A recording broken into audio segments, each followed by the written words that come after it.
The surge in reports of suspected bad fuel is on the rise. Some vehicle owners have complained about their vehicles breaking down after buying suspected bad fuel from some oil marketing companies. 36-year-old contractor Selassie Sebuafo is one of them.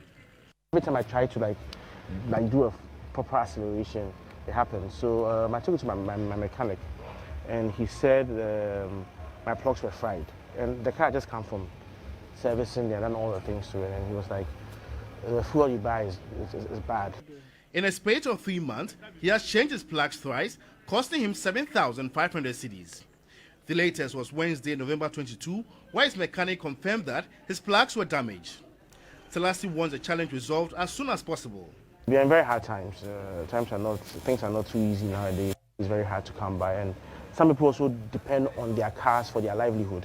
And so if it's not sorted out and they are not able to make ends meet, then it becomes a problem. Estimated mileage for a plug change is between 40,000 to 50,000 kilometers, but the bad fuel is forcing people to change plugs after a few kilometers on the odometer. Experts strongly advocate the right levels of elements in fuel composition to avoid challenges like this. Without fuel, no country can survive. It's what drives the economy, it's what drives development.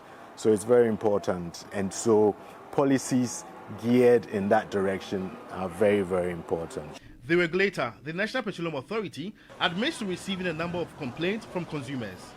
And we noticed that there were a few consignments of products that came in that had manganese up to almost 16 milligrams per liter. So we traced the problem to this, that for these cars that the manufacturers recommend that they should use gasoline that has no trace of manganese at all. If they use manganese, petrol that has manganese up to almost 16, then that's a problem for them.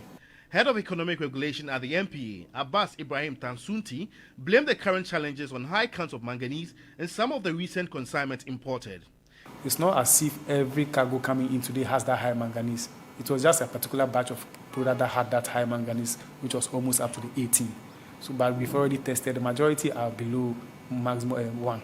So that consignment, I think, is almost out of it. It has already been consumed.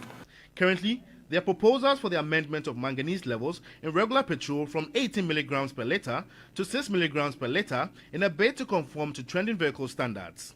Whilst the regulator is working to resolve the challenge, the Chamber of Petroleum Consumers Ghana is ready to drag them to court if there are further complaints from consumers. And if your standards clearly is leading to problems, then you must answer to those standards and why you have failed in your duty to protect the Ghanaian petroleum consumer. Any excuses will not be countenanced, that we can assure them. COPEC Ghana says it is still on high alert to ensure subsequent consignments into the country meet the standards. A question worth a reply is when the affected consignment already on the market will run out. Previous complaints are well documented.